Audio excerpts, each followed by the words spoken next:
की जितनी तकलीफों में गुजरी थी, उतना ही बड़ा पुरस्कार अंश को मिला। अपने माता पिता का प्यार। अंश हर दिन मशीनों के साथ रहता, सीखता, समझता और अर्जुन हर बार उसे देखकर सोचता, काश मैंने उसे कभी खोया ही ना होता। लेकिन अंश मुस्कुराकर कहता, पापा, किस्मत गलत नहीं होती। अगर मैं खोया ना होता तो मुझे मशीनों की दुनिया नहीं मिलती और शायद मैं आपको कभी वापस नहीं मिलता। अर्जुन ने उसे गले लगा लिया। दोस्तों, आपको यह कहानी कैसी लगी, हमें कमेंट में जरूर बताएं।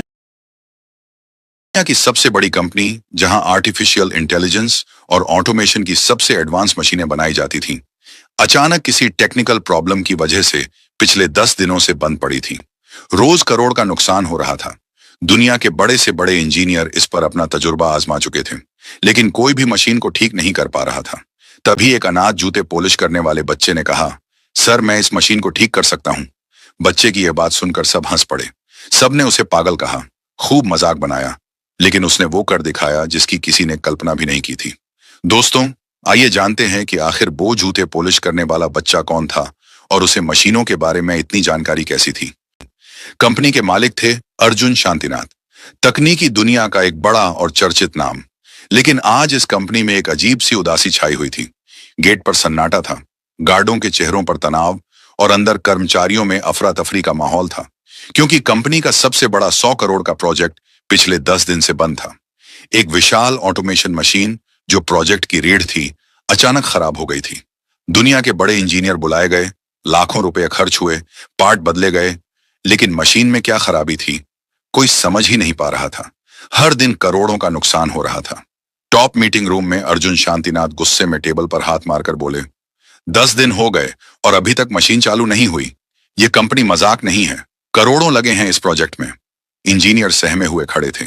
एक सीनियर इंजीनियर बोला, सर, हमने हर हिस्सा चेक कर लिया है, सेंसर, वायरिंग, सॉफ्टवेयर, सब ठीक दिख रहा है।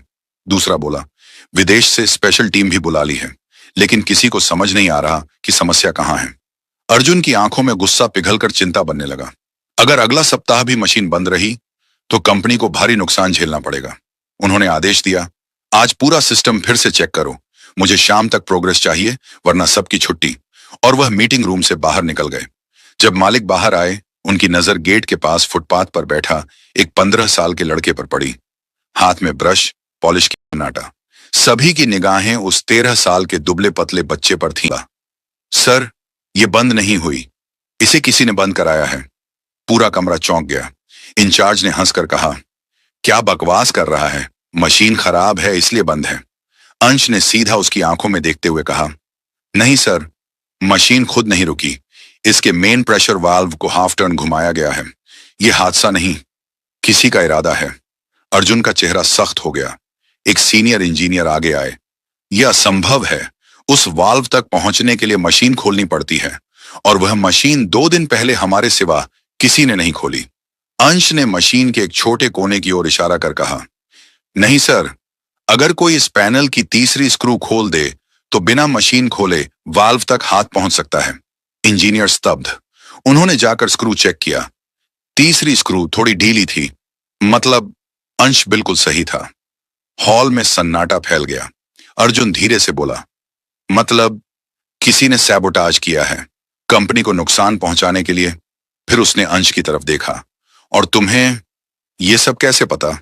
अंश ने सिर झुकाकर कहा, सर, मैं रात को अपने नाना के गैराज में मशीनें खोलता सीखता हूं, बस वहीं से समझ आया। यह सुनते ही कई लोग चौंक गए। अर्जुन ने कुछ देर अंश को देखा, जैसे उसकी आंखों में कोई नई उम्मीद चमक उठी हो। अंश, अगर मैं कहूं कि मशीन को चालू कर दो, क्या कर पाओगे? इंजीनियर चौंक कर बोले, सर, यह मजाक नहीं है, इतनी भारी मशीन गलती से भी ब्लास्ट हो सकती है। लेकिन अर्जुन ने कहा, मैंने फैसला कर लिया है। फिर उसने अंश की ओर देखते हुए कहा, बोलो अंश, तैयार हो? अंश ने पहली बार मुस्कुराकर कहा, जी सर, कोशिश करूंगा। इस एक लाइन ने पूरा हॉल चुप कर दिया। इंजीनियरों ने एक दूसरे को देखा। यह पागलपन है। अगर मशीन फट गई तो? बच्चा है सर, यह खेल नहीं। लेकिन अर्जुन की नजरें सिर्फ अंश पर थीं, जिसमें किसी भी तरह का डर नहीं था, सिर्फ एक उम्मीद थी। अंश झुककर मशीन के निचले हिस्से में गया, जहां एक छोटा सा कंपार्टमेंट था। उसने टॉर्च मांगी। इंजीनियर ने झुंझलाकर कहा, टॉर्च लेकर क्या करेगा? तुमसे नहीं। अर्जुन ने तीखे स्वर में कहा, दे दो।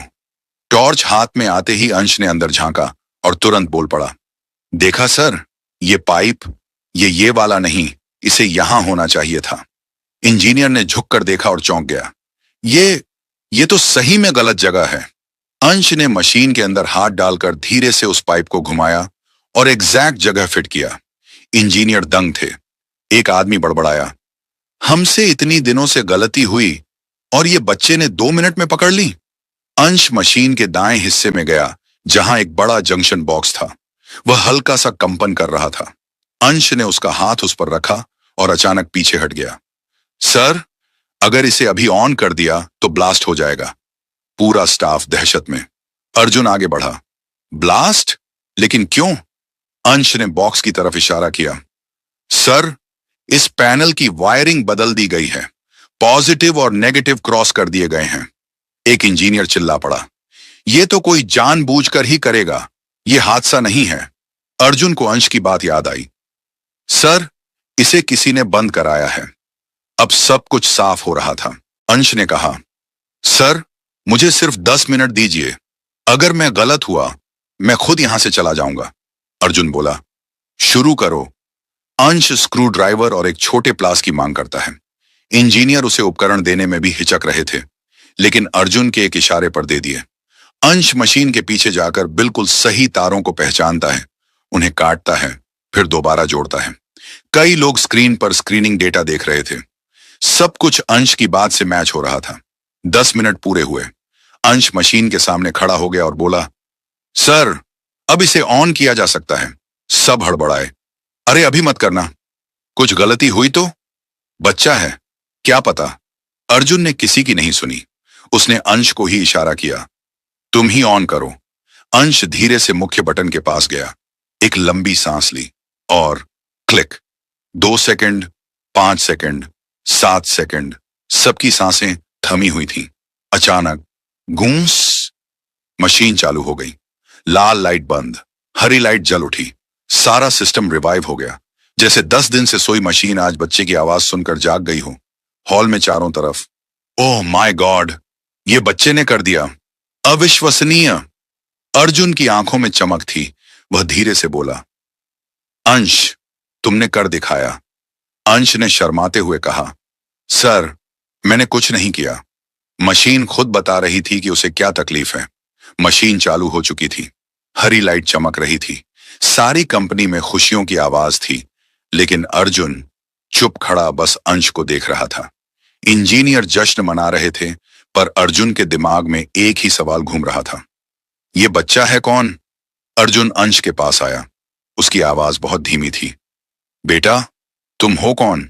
अंश ने शर्माते हुए कहा, सर, मैं कोई नहीं हूं। अर्जुन ने सिर हिलाया, नहीं, कोई साधारण बच्चा 100 करोड़ की मशीन यूं नहीं ठीक कर सकता। वह नीचे घुटनों के बल बैठ गया ताकि उसकी आंखें अंश की बराबर हों। सच सच बताओ, तुम्हें मशीनों की इतनी जानकारी कहां से मिली? तुम इस कंपनी में बार बार क्यों आते थे? अंश ने गहरी सांस ली और पहली बार खुलकर बोला, सर, मैं जूते पॉलिश करता हूं। मेरी मां बहुत बीमार रहती है, उनकी दवाइयों के लिए मैं सड़क किनारे जूते पॉलिश करता हूं। पूरे हॉल में सन्नाटा। रात में मैं नाना के छोटे से गैराज में काम करता हूं, वहीं पुरानी मशीनें खोलता हूं, उन्हें वापस जोड़ना सीखता हूं। इंजीनियरों ने आपस में देखा, एक बच्चा, गराज और इतनी गहरी समझ। अर्जुन ने धीरे से पूछा, तुम्हारे पिता? अंश ने सिर झुका लिया, मुझे नहीं पता सर, मैंने उन्हें कभी नहीं देखा। यह जवाब अर्जुन के दिल में चुभ गया, क्योंकि उसकी अपनी कहानी ठीक ऐसी ही थी। अर्जुन ने ध्यान से अंश का चेहरा देखा। उसकी आंखें, उसकी नाक, उसकी बोलने की शैली, कुछ बहुत गहरा अर्जुन के अंदर हिल रहा था। उसने धीरे से पूछा, तुम्हारी मां का नाम क्या है? अंश ने कहा, अनन्या, अनन्या शौर्य। यह सुनते ही अर्जुन के पैरों के नीचे से जमीन खिसक गई। हॉल में खड़े लोग देख रहे थे। अर्जुन की सांस रुक गई थी। अनन्या शौर्य, यह वही नाम था जिससे वह 12 साल पहले तलाक ले चुका था, एक गलतफहमी की वजह से। उसकी आंखों में हल्का कंपन आया।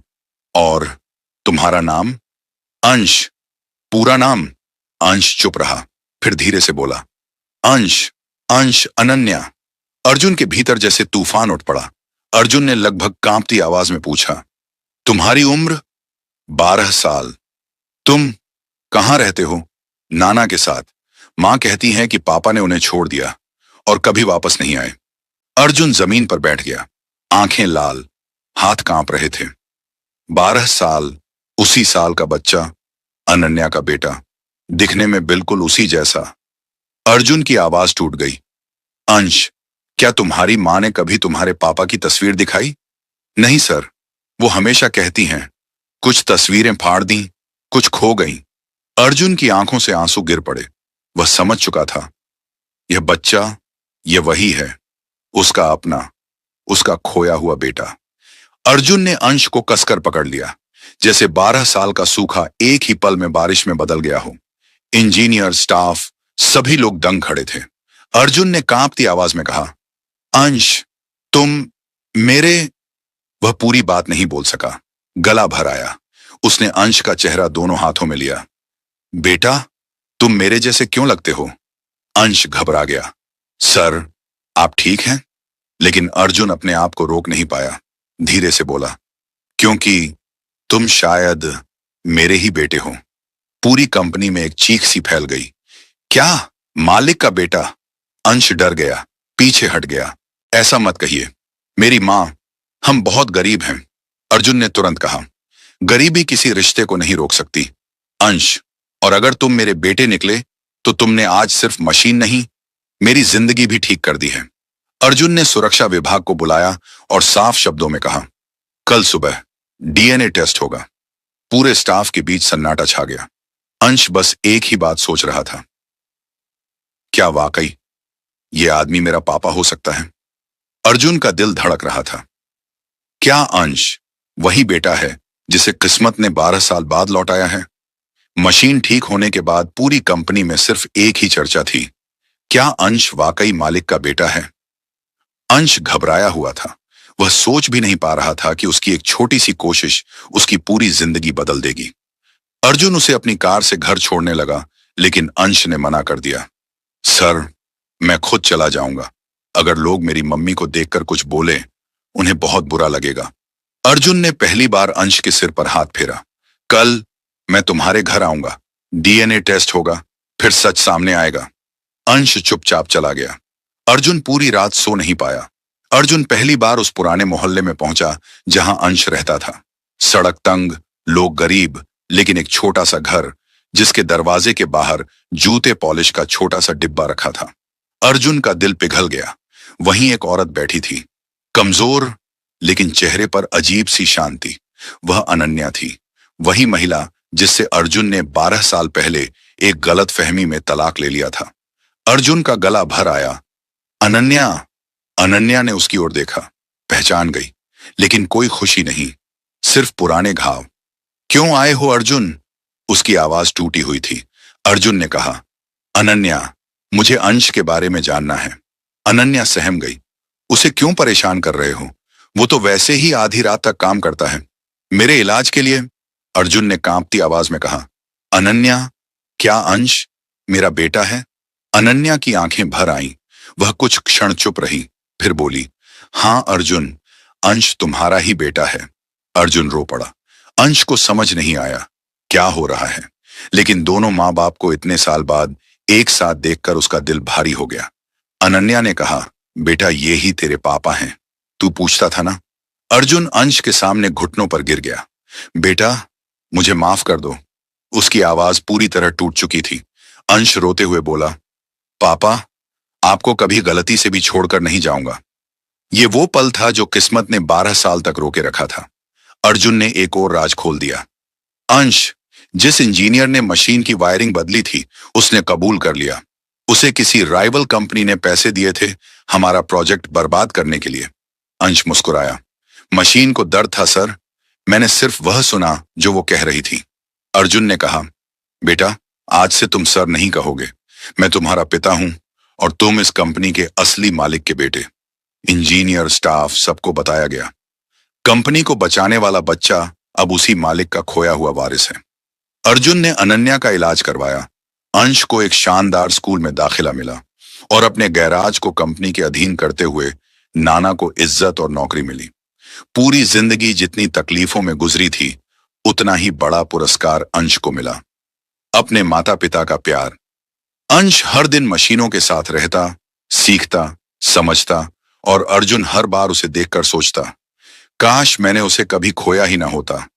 लेकिन अंश मुस्कुराकर कहता, पापा, किस्मत गलत